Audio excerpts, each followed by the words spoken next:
Antod asa ni dong ito ato sa ilbaba. Antod ato sa silong.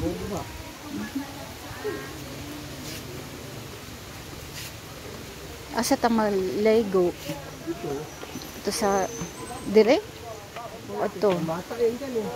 Ato sa silong, unsa man to? Yan, may dolphin pa. May pa-slide. Kanilaw ba na? Kana?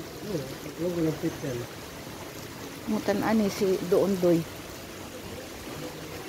Sabit lang. Ito walang kalaban. Dire na. 6 feet.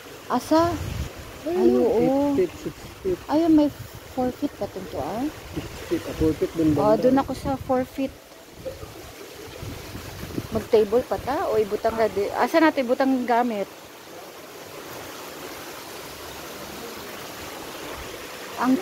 Ang table 100. Dito tayo kasi dito na lang tayo kaysa doon. Dito tayo daw? Ha? Dito? Saan kayo? Dito o doon? Dito.